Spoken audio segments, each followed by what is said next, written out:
ve salihlerden bir nefer İbn Abbas'ın əshabından ve her birimizin hayatında en güzel numune götüreceği insanlardan biridir. Rahimahullah. İbn Abbas'ın tələbələrindəndir ve əshabındandır. Allah Teala şiddetli imtihan eləyir onu. Lakin görün Allah için necə səbr eləyir, necə çətinliklərə təhəmmül eləyir. Ve Abdullah ibn Muhammed deyir ki, səhraya çıxdım. Səhraya çıxdım ve gördüm ki bir palatka var, xeymə.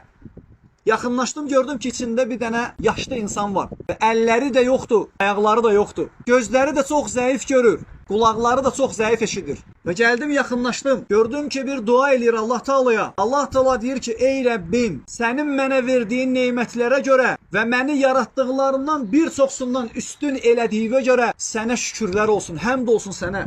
Və deyir ki, mənə təəccüb bürüdü və yaxınlaşdım ona, dedim ki, Allah Taala səni nə ilə üstün eləyib? Yəni demək istəyir ki, sənin əlin də yoxdur, ayaqların da yoxdur, qulaqların da zəif eşidir, gözlərin də görmür. Nə ilə Allah Taala səni üstün eləyib? Deyir ki, Subhanallah, Allah Taala dənizləri daşdırıb məni batırmır. Allah Taala dağları mənim üstümə aşırtmır. Allah Taala yerə məni uddurmur. Və Allah Taala mənə onu zikr eləyən dil verib. Sən bilirsənmi bu nə böyük nemətdir? Görün necə Subhanallah, insana bax. İnsanın əlləri yoxdur, ayaqları da yoxdur, qulaqları çox zəif eşidir, gözləri də görmür. Deyir ki, Allah Taala mənə onu zikr eləyən dil verib. Məgər mən Allah Taala şükür eləməyim? Və sonra ona deyir ki, mənim bir oğlum var. Mən acıyanda məni yedizdirir. Mən suslayanda məni içizdirir.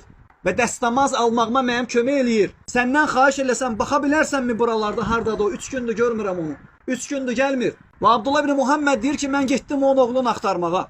Və bir müddət axtardım və insan sümükləri tapdım. Və gördüm ki, onun oğlu da yırtıcı heyvanlar onu parçalayıb yeyiblər. Və mən də deyir, artıq sıxıntı keçirtdim ürəyimdə ki, mən gedib necə ona deyərəm ki, o belə haldadır, çətin bir halda mən ona necə deyim ki, sənin evladını yırtıcı heyvanlar yeyib. Deyir, gələndə Allah Taala mənim qəlbimə Eyyub əleyhissalamın qissəsini saldı. Və gəldim ona yaxınlaşdım, salam verdim və salamımı aldı və məndən soruşdu ki, səni ehtiyacımın dalıyca göndərmişdim, mənə xəbər ver. Və Abdullah ibn Muhammed deyir ki, rahiməhullah, sən Eyyub haqqında eşitmisənmi? Deyir ki, eşitmişəm. Deyir, sən bilirsənmi Allah Taala onu imtihan eləyib? Deyir, bilirəm.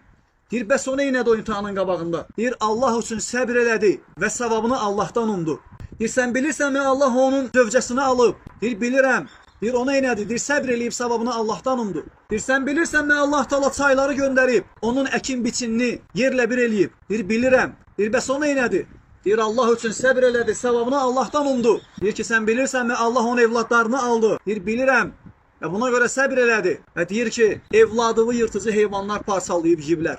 Kəsik əllərini göyə qaldırır Allah tərəfə. Deyir ki, nəslimdən Allaha asi olan və onun da cəza verəcəyi bir nəfəri saxlamayan Allaha həmd olsun. Şükür edir Allah Taala'ya ki, mənim nəslimdən sənə asi olan bir nəfər deyir üzərində saxlamamısan. Və şiddətli bir də ah çəkir, dünyasını dəyişir. Və Abdullah Muhammed deyir ki, rahiməhullah, mən də qaldım belə ki, mənzərədir. Mən necə eləyim? Mən bunu da tərk eləsəm heyvanlar bunu da yeyəcəklər. Və tanımır hələ kimdir? Bilmir qarşısındakı kimdir? Allah Taala'nın hansı övliya quludur? Deyir ki, çaşbaş qaldım və özümü itirdim. Və palatkadan deyir, bayıra çıxdım, gördüm ki 4 nəfər insan gəlir. Və gəldilər, mən dedir geyimlərimdən birini sərdim o yaşlı insanın üstünə. Və onlar gələndədir, sevindim ki sizi Allah yetirib, mənə kömək eləyin. Və onlar məndən soruşdular ki, nə məsələdir? Mən onlara deyir, qissəni danışdım, hadisəni danışdım. Və onlar dedilər ki, üzünü aç baxaq görək kimdir o? Bəlkə biz onu tanıyırıq. Deyir ki, mən üzünü açdım. Onlar Allahu Akbar, Allahu Akbar, sən bilirsənmi bu kimdir dedilər. Bu Əbu Qiləbə Əl-Cürmidir, İbn Abbasın tələbələrindən. Hansı ki,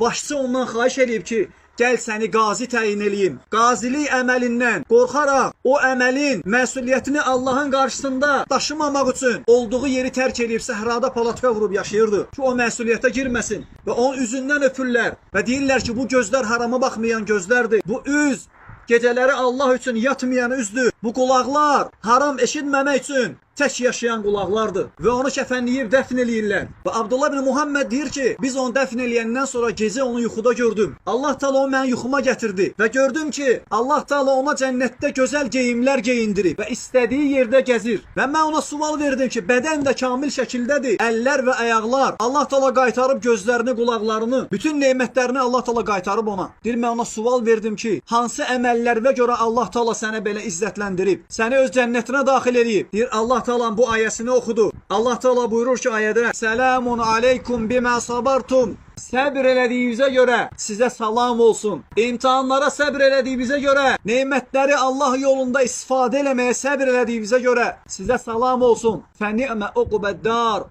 Əbədi qalacağınız cənnət diyarı necə gözəl bir yerdir. Və bu ayələr oxuyur rahimehullah. Sonra deyir ki, Allahın cənnətdə dərəcələri var. O dərəcələrə, nemətlərə şükür eləməklə, imtahanlara səbr eləməklə çatmaq olar. Həqiqətən də belədir. İnnə va'dallahi haqq. Allahın vədi haqdır. Kim Allah üçün səbr eləsə imtahanlara, nemətlərə şükür eləsə, Allah Taala ona verdiyi vədi yerinə yetirəcək. Lakin insanın üzərinə düşən odur ki, hər bir halında, rahatlıq anında da Allah Taala'ya qul olsun. Çətinlik anında da Allah üçün səbr eləsin və Allah Taala onu ən gözəli ilə mükafatlandıracaq. Allah Taala bizim hər birimizi nemətlərə şükür eləyən, imtahanlarda səbr eləyən, həyatını Allah üçün yaşayan qullarından eləsin.